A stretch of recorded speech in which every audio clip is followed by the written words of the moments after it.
Assalamualaikum warahmatullahi wabarakatuh. Hari ini kita akan belajar analisis investasi pasar modal terkait obligasi. Ya, obligasi itu adalah utang jangka panjang yang akan dibayar kembali pada saat jatuh tempo dengan bunga tetap jika ada. Obligasi utang jangka panjang disebut juga dengan bond, utang jangka pendek disebut dengan bill. Nah, ini di sini ada kode dari obligasi. Di mana AA4 di depan ini adalah singkatan nama dari perusahaan penerbit obligasi. BB kode untuk nomor obligasi yang diterbitkan. CC suku bunga jika mempunyai beberapa suku bunga dan opsi-opsi turunan.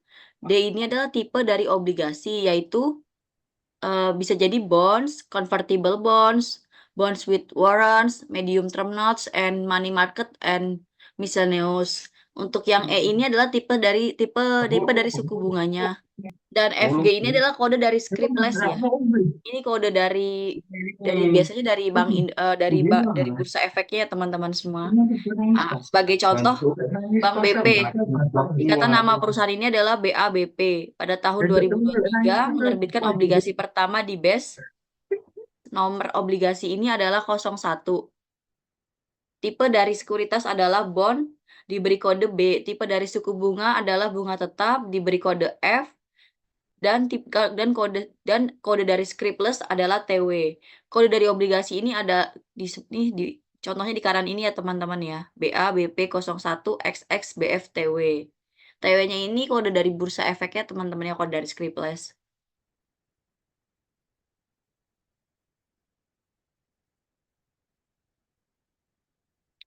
Obligasi seri dan termin.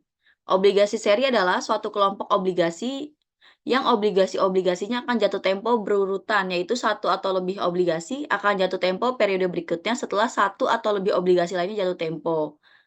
Nah, kalau yang termin ini obligasinya itu jatuh temponya bersamaan ya waktunya. Kalau seri tadi dia bisa berurutan, misalkan kayak per 3 bulan sekali atau per 6 bulan sekali, biasanya per 6 bulan ya teman-teman. Nah, kalau obligasi termin ini, obligasi yang jatuh temponya bersamaan waktunya. Untuk ada beberapa macam-macam obligasi. Bapak Muhammad Ontokusumo boleh dibaca, Pak? Baik Bu. Macam-macam obligasi. Pertama obligasi pemerintah, yaitu surat utang negara (SUN), government bond, yaitu surat berharga yang berupa surat pengakuan utang yang dijamin pembayaran bunga dan pokoknya oleh negara Republik Indonesia sesuai dengan masa berlakunya. SUN dan pengelolaannya diatur oleh Undang-Undang Nomor 24 Tahun 2002 tentang Surat Utang Negara. Yang kedua yaitu municipal bond, obligasi yang dikeluarkan oleh pemerintah daerah seperti pemerintah provinsi, kota, dan kabupaten untuk pembiayaan seperti pembangunan jalan, rumah sakit umum, universitas, dan lain sebagainya.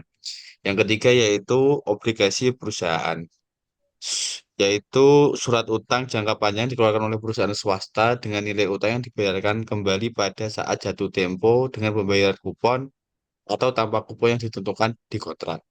Dilindungi oleh bond indentures, yaitu perjanjian-perjanjian tertulis antara perusahaan penerbit obligasi dan pemegangnya. Ya, Sekian, Bu. begitu. Iya, terima kasih Bapak. Nah, untuk yang macam-macam obligasi ini, emang ada obligasi pemerintah, ada municipal bond, ada obligasi perusahaan. Kalau yang obligasi pemerintah kan kita tahu ada SUN ya teman-teman.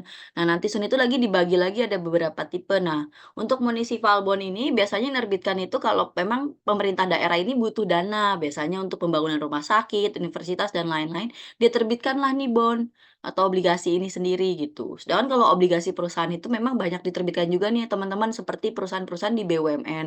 Nah, nanti kita akan membahas juga mengenai obligasi-obligasi perusahaan itu ada ratingnya, istilahnya ada tingkat tertinggi sampai tingkat terendahnya itu buat teman-teman tahu nih kalau obligasi pemerintah ini tuh yang aman tuh obligasi perusahaan ini kalau dia ratingnya semakin tinggi dia semakin aman untuk mengembalikan istilahnya mengembalikan utangnya dia ke kita ya dengan bunga yang telah ditetapkan.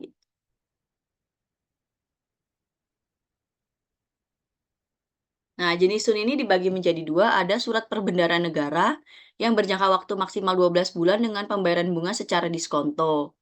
Nah, sedangkan ORI ini, boleh ORI dibaca sama Pak Muhammad Khaldun?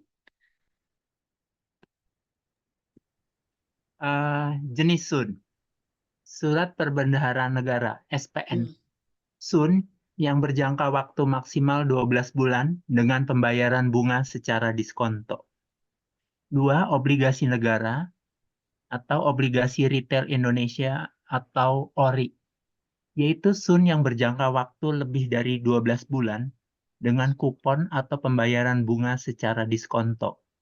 Tujuan diterbitkannya ORI adalah untuk membiayai anggaran negara, mengelola portofolio utang negara, dan memperluas basis investor.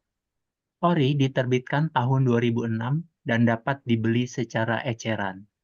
Keunggulan dari investasi ORI yaitu tingkat bunga lebih tinggi dari deposito, risiko kecil, dan diatur dalam Undang-Undang Nomor 24 Tahun 2002, dan lebih liquid atau mudah dicairkan. Terima kasih. Terima kasih, Pak. Ya, Iya. betul ya. Di sini kalau ORI ini ada kelebihannya ya, teman-teman. Memang ORI ini kalau kita tahu kan deposito itu saat ini bunganya kecil ya. Terakhir saya itu deposito itu sekitar 3,8%. Mungkin ORI itu akan lebih tinggi bunga yang kita dapat sebagai sebagai investor gitu. Nah, makanya ORI ini banyak diminati oleh masyarakat ya, teman-teman semua. Nah, selanjutnya di sini ada pasar obligasi. Obligasi diperdagangkan di pasar modal, khususnya di pasar obligasi. Di Indonesia, obligasi juga diperdagangkan di pasar bursa efek dan dapat diperjualbelikan di pasar sekunder. Obligasi dapat dibeli melalui bank, perusahaan sekuritas, lelang pemerintah, platform online, dan lain-lain. Jadi di sini memang obligasi ini banyak diperdagangkan juga ya, teman-teman. Biasanya lewat kemarin saya sempat ngurus juga transaksi di bank ini, ada juga memang kayak BCA itu jual kayak obligasi SUN dan emang ORI gitu-gitu tuh dijual juga ya, teman-teman. Banyak nasabah-nasabah itu beli juga melalui bank gitu. Cuman memang kadang obligasi-obligasi pemerintah yang lebih menguntungkan itu jangka waktunya lebih lama ya, teman-teman. Misalkan dia 10 tahun apa 15 tahun, nanti bunganya itu bisa lebih tinggi daripada deposito gitu. Ada juga memang yang singkat, tergantung sih, cuman rata-rata memang minimal 5 tahunan ya, sekitar segitu. Nah, nilai obligasi itu dibagi menjadi 3, yaitu nilai maturity obligasi, nilai pasar obligasi, dan nilai intrinsic atau intrinsic value.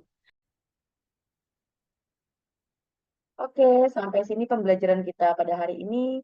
See you on next video.